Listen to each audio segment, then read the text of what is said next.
So I'm just hanging out on this slightly snowy day, and I wanted to show you some cool chords that you could use over on Green Dolphin Street. And this will be good because it'll give good examples of different voice leading ideas that you can use on the guitar, and will help you understand the theory that goes along with that. So I'm just gonna go through the chords and we'll talk about it. So I'm only doing the first half of On Green Dolphin Street. If you study jazz, you probably know this standard. So you're probably familiar with the song, or if you're not, look it up. It's just the first A section, then there's a B, which is like, it's similar to the first half, it's just got a different ending. But we're going to take it through that. So I'll call out the chords as we're going through them and say what they are, and then we'll look at what I'm playing. So the song starts, I'm basically going to be just showing you the same chords I just used, but I'm not going to be using that effect. I'm just going to play them clean. So the song starts with E flat major 7 chord, and I'm playing, basically what you can think of is I'm playing one chord per measure, okay? So it opens with 2 measures of E flat major 7, and I'm playing this chord for both measures, okay? And it's got it's an interesting voicing. You may not know this voicing for major 7. It's got the root, major 7, 9, and 11. So, 9 and 3rd. Okay?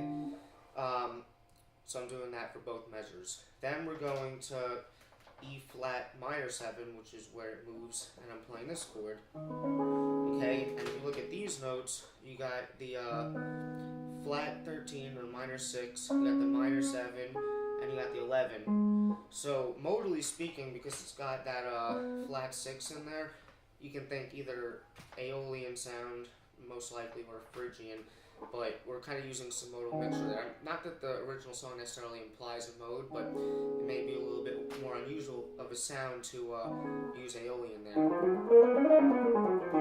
Okay? And keep in mind, any chord thing that we're saying here obviously can be applied to lead playing for ideas as well. So then the next 2 measures, so we have that, basically it's like an E7 chord, then the next measure, not E7, F7 chord, usually moving to a E7 chord, and it's going to be approaching an E flat major. At the first 2, the 2 dominants, they have written into the music an E flat in the bass. So usually it would be like, like F7 over E flat to E7 over E flat to E flat major 7, but what we're doing here chordally, so for the F7 over E flat, I'm playing basically an E flat major 7 sharp 5 chord. So it still has that E flat in the bass, so functionally it's kind of creating that same sound in that way. And then this chord actually works perfectly because it's, if you think of the F7 as like a Lydian dominant sound for the melodic minor, the mode that is related that's down diatonically one step is the Lydian augmented, which has this chord in it. That's the chord that's built off of the root of that mode. So this is just a direct substitution for a dominant 7 chord that you might be familiar with. So here's a little different thing. So for the E dominant 7 chord that's coming next, I'm going to this chord. Okay, now typically what I know this chord as is like a second or a third inversion dominant 7 chord. So if the chord was like F7, it's basically just that chord in third inversion. But the way that I see this working here is it's still keeping the same root. It's just a voice leading thing, because in the first chord, the top 3 notes are these 3, and then it moves down to here. So it's just a nice sounding thing. And again, this is sort of like the passing tension chord, where it's transitioning between the first chord to where it's going to resolve, which is the tonic, the E flat major 7. So it's just a good sound. So because it's resolving to the same destination, to our ears it kind of sounds like it's correct or the same thing for what the original harmony is. So again, you can always think voice leading sometimes, like you hear Jacob Collier say good voice leading trumps harmony in certain cases. Okay, so then what we're resolving to is this E flat major 7 chord. So you probably know that chord. It's just the 1, 3, 5, 7. Okay, so that passage. Okay, then we have a C7 chord that we know it's like a dominant chord. It's approaching the 2 of the next 2, 5, 1, in the same key. So it's like the 6th dominant, like a secondary dominant chord. So for the C7 chord, I'm playing this. Okay, now this has the major 7. It's like a B flat major 7 with like a sharp 9, or it's like a minor major 7 chord with sharp 11. But the thing is, if you ignore this note here, these 3 notes, those would be in B flat Lydian, which would be related to C7. So it's almost kind of related in that way, but it doesn't have the minor third, which is a little weird. But basically, even though it has this minor third here, we can sort of think of this as diatonically relating to a C7 chord. But also, like I said before, voice leading, because the voicing that it's going to be leading into is this. So if you look at those top 3 notes, same kind of thing as before, where it just has smooth voice leading between the notes, and it sounds good because of what it's resolving to. Okay, so I'm basically using this as my substitution for a C7 chord, and you can kind of hear how it sounds similar. Okay, if you look at these notes in relationship to C, you have the dominant 7, the 13, the flat 9, and the major third. So it's like a 13 flat 9 altered dominant. So that explains it actually better than anything else. Okay, so then for the 2, 5, 1, we have this. Okay, and this is a really cool device that you can use both chordally and harmonically. So basically what these voicings are is it's like A major 7 sus 9 chord, because it's got the root major 7 9 5th. Okay, it's that to an A flat minor 11 chord, root minor 7 3rd 11, resolving to a B flat major. It's basically B flat 13 major 3rd 5th. So it's like a B flat major 6 chord, or it's resolving to the. Oh, actually, you know what? I'm sorry. This is like a B flat major 6, but the original chord that it's resolving to is E flat major 7, and this is basically like an E flat major 9 chord with the 5th in the bass. So it's obviously a very closely similarly related chord. We're just kind of putting a different note in the bass here to make it interesting, because the bass before was A flat, so it's got a smooth transition going to that, you know. Okay, and the reason why these first 2 chords work, so first of all, this is like a major 7 sus 9 chord.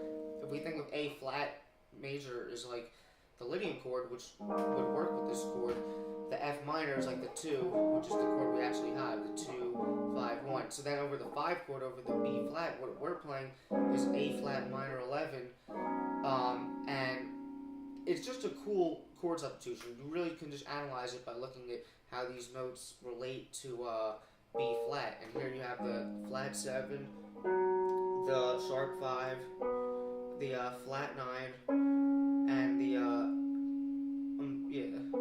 this is the flat 9 and the sharp 9. So it really just has all the altered tones for a B flat 7 chord, and it's resolving to like a 1 here. Okay, so but I think the thing that makes it sound cool is if you look at the other way of looking at those chords, basically like some sort of A flat major 7 type or A flat major chord moving to A flat minor. So it's basically the same root note, and you have like a quality change, like a major to minor sound.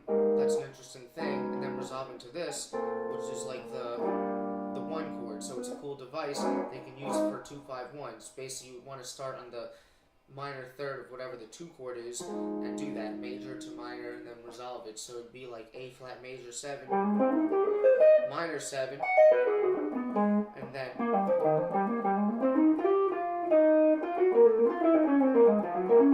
okay, so it's a cool device that you can use. So we landed on this tonic chord. And then, even though it was a tonic chord, like I said, we had the 5th in the bass.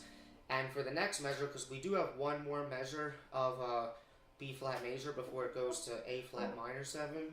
So basically, for that measure, it's going to be like 1, 2, 3, 4, then 1, 2, 3, 4. So what you have is, you had this chord, and then for the next measure, I'm going,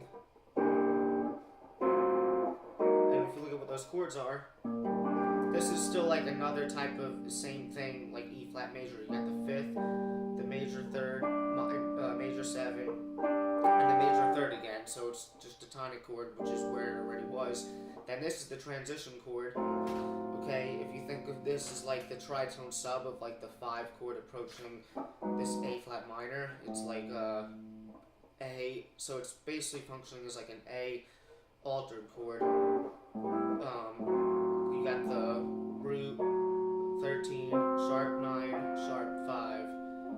Okay, and then we're approaching the next 2-5-1, which is A flat major 7, D flat. I'm sorry, A flat minor 7, D flat dominant 7, G flat major 7. But the voicings that I'm using is, and they're actually pretty simple. It's like here's your 2 chord, but it's like a minor 7 sus 9, you got your root minor 7, 9, 5th. Then here it's your tritone sub chord for the 5. It's like the flat 9 or G 7 alter basically. You got your root, flat 5, 7, major 3rd, 13. And then here, this is the first inversion of like a tonic major 7 chord. It also looks like a minor, those minor 7 chords, minor 7, 9 chords, but with the 5th in the bass. But that's a good like first inversion major chord. And then the last part, for the last measure, we just have half measure each of another 2, 5, 1 going back to E flat major 7. So the chords I'm using is, and this is a cool device you can use too. Basically when I'm playing for F minor 7 is I'm playing G flat major 7, just a straight up classic voicing that we all know. So it's basically functioning like is using modal mixture, because by playing this G flat major 7 you're implying F minor Phrygian basically. So this is my 2 chord, and then for the 5, for the B flat 7, I'm doing like this. It's basically like this alter dominant. You got the sharp or the major 3rd, the sharp 5, and then the 7. So it's basically like a major or dominant 7 sharp 5 chord. So that's your 5 chord right there, and then that's it. So we got some cool devices in there that you can use, and you know, I combined it with the effects that I had before and given it a cool beat. It gives it a nice little flavor, makes it sound interesting. But you know, definitely some good ideas in there. So hopefully you can take some stuff from that, and have a good day.